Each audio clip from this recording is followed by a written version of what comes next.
Hi friends, welcome to our channel Janani ಅಡುಗೆ ಮನೆ. ನಾನು ಇವತ್ತು ನಿಮಗೆ ಒಂದು ಒಳ್ಳೆ ರೆಸಿಪಿ ತೊಗೊಂಡು ಬಂದಿದ್ದೀನಿ. ರೆಸಿಪಿ ಏನಪ್ಪ ಅಂತ ಅಂದರೆ, ಈಗ ಸಿರಿಧಾನ್ಯದ್ದು ಪೌಡ್ರ್ ಸಿಗ್ತಿದೆ ಅಲ್ವಾ, ಜೀನಿ ಪೌಡರ್ ಅಂಗಡೀಲಿ. ಅದೇ ಥರ ಜೀನಿ ಪೌಡ್ರು ಮನೇಲಿ ಹೇಗೆ ಮಾಡೋದು ಅನ್ನೋದನ್ನು ನಾನು ತೋರಿಸ್ತಿದ್ದೀನಿ. ಇದು ತುಂಬ ಸುಲಭವಾಗಿ ಮಾಡ್ಕೋಬೋದು. ನೋಡಿ, ಇಲ್ಲಿ ಸಿರಿಧಾನ್ಯಗಳಿದ್ದಾವೆ. ಅಂದರೆ ಸಾಮೆ, ನವಣೆ, ಆಮೇಲೆ ಅರ್ಕ, ಅದೆಲ್ಲ ಇದ್ದಾವೆ. ಆಮೇಲೆ ಇದು ಸಜ್ಜೆ ನೋಡಿ ಈ ಥರ. ಆಮೇಲೆ ಇದು ಬ್ರೌನ್ ರೈಸ್, ಆಮೇಲೆ ಬೇಳೆ, ತೊಗರಿ ಬೇಳೆ ನೋಡಿ, ಉದ್ದಿನ ಬೇಳೆ, ಅಗಸೆ ಬೀಜ, ಕಡಲೆಕಾಳು, ಆಮೇಲೆ ಸಾಬುದಾನ, ಮೆಂತೆ, ಜೀರಿಗೆ, ಆಮೇಲೆ ಪಿಸ್ತಾ, ಅಳವೆ ಬೀಜ,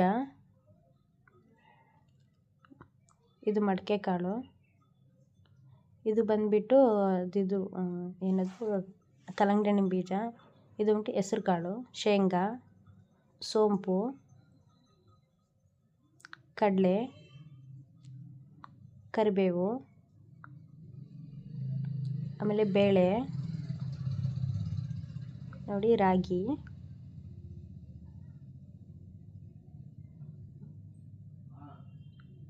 ಗೋಧಿ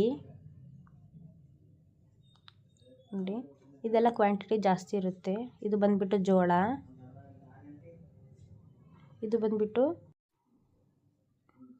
ಹುರುಳಿಕಾಳಿದು, ಆಮೇಲೆ ಬಾದಾಮಿ, ಗೋಡಂಬಿ. ಈಗ ಇದನ್ನ ಹುರ್ಕೊಳೋದು ತೋರಿಸ್ತೀವಿ ನೋಡಿ. ಕಡಲೆಕಾಳು ಈ ಥರ ಹುರ್ಕೋತಿದ್ದೀವಿ. ಇದು ಸ್ವಲ್ಪ ಬ್ರೌನ್ ಕಲರ್ ಆಗಬೇಕು ನೋಡಿ. ಕಲರ್ ಈ ಥರ ಚೇಂಜ್ ಆಗ್ತಾ ಇರಬೇಕು. ಜಾಸ್ತಿ ಏನು ಹುರ್ಕೊಳೋದು ಬೇಡ ನೋಡಿ. ಬಾದಾಮಿ ಅಂದರೆ ನಾವು ಇದನ್ನೆಲ್ಲ ಮಿಷಿನಿಗೆ ಹಾಕಿಸ್ತೀವಿ ಅನ್ನೋದಾದರೆ ಇದನ್ನು ಸ್ವಲ್ಪ ಹುರ್ಕೊಂಡಾದ್ಮೇಲೆ ಕುಟ್ಟಿ ಪುಡಿ ಮಾಡಿ ಮಿಷಿನಿಗೆ ಹಾಕಿ. ನೀವು ಸ್ವಲ್ಪ ಕ್ವಾಂಟಿಟಿ ಮಾಡೋದಾಗಿತ್ತು ಅಂತಂದರೆ ಮನೆಯಲ್ಲೇ ಜಾರಲ್ಲೇ ನೀವು ಮಿಕ್ಸಿ ಮಾಡ್ಕೋಬೋದು.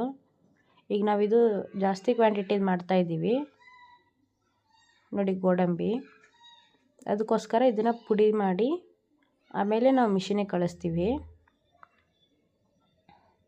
ನೋಡಿ. ಈ ಥರ ಎಲ್ಲ ಹುರಿದಿಟ್ಕೊಂಡಿದ್ದೀವಿ ನೋಡಿ. ಈ ಥರ ಎಲ್ಲ ಕುಟ್ಟಿ ಪುಡಿ ಮಾಡಿ ಹುರಿದಿಟ್ಕೊಂಡಿದ್ದೀವಿ. ಇದನ್ನು ನೀವು ರಾಗಿ ಏನದು ಗಂಜಿ ಥರ ಮಾಡ್ಕೋಬೋದು, ಮಾಲ್ಟ್ ಥರ ಮಾಡ್ಕೋಬೋದು. ಚಿಕ್ಕ ಮಕ್ಳಿಗೆ ಸಮೇತ ಕೊಡ್ಬೋದು. ಆಮೇಲೆ BP ಶುಗರ್ ಪೇಷಂಟ್ ಏನಿರ್ತಾರಲ್ಲ ಅವ್ರಿಗೆ ಮಾತ್ರ ತುಂಬ ಒಳ್ಳೆಯದು. ಈಗ ನಿಮಗೆ ಗಂಜಿ ಕುಡಿದು ಬೇಜಾರಾಗಿತ್ತು ಅಂದರೆ ಇದರಲ್ಲಿ ನೀವು ದೋಸೆ ಮಾಡ್ಕೋಬೋದು. ತುಂಬ ಚೆನ್ನಾಗಾಗುತ್ತೆ ಫ್ರೆಂಡ್ಸ್, ಒಂದು ಸತಿ ಟ್ರೈ ಮಾಡಿ ನೋಡಿ ಇದು. ಆಮೇಲೆ ಹೆಲ್ತಿಗೆ ಮಾತ್ರ ತುಂಬ ಒಳ್ಳೆಯದು. ವೆಯ್ಟ್ ಲಾಸ್ ಮಾಡೋವಂಥವ್ರು ಕೂಡ ವೆಯ್ಟ್ ಲಾಸ್ ಮಾಡ್ಕೋಬೋದು.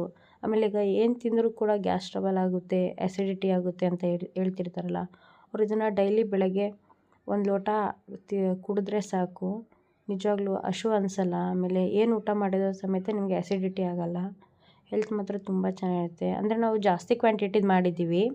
ನಿಮಗೆ ಯಾವ್ದು ಕಡಿಮೆ ಬೇಕು ಅನಿಸಿದ್ರೆ ಕಡಿಮೆ ಮಾಡ್ಕೋಬೋದು. ಆದರೆ ರಾಗಿ, ಅಕ್ಕಿ, ಆಮೇಲೆ ಜೋಳ, ಗೋಧಿ ಇದು ಕ್ವಾಂಟಿಟಿ ಜಾಸ್ತಿ ಇರಬೇಕು. ಅವೆಲ್ಲ ಕಡಿಮೆ ಇದ್ದಾವೆ. ಅಂದರೆ ಅವೆಲ್ಲ 1/4 kg ಅಷ್ಟು ಹಾಕಿದ್ದೀವಿ. ರಾಗಿ ಅದನ್ನೆಲ್ಲ ಕೂಡ ನಾವು 1 kg 1.5 kg ಹಾಕಿದ್ದೀವಿ. ನೀವು ಇದನ್ನ ಒಂದು ಸತಿ ಟ್ರೈ ಮಾಡಿ. ನಿಮಗೆ ಈ ವಿಡಿಯೋ ಇಷ್ಟ ಆದರೆ ಲೈಕ್ ಮಾಡಿ, ಶೇರ್, ಮತ್ತು ನಮ್ಮ ಚಾನಲ್ನ ಸಬ್ಸ್ಕ್ರೈಬ್ ಆಗಿ.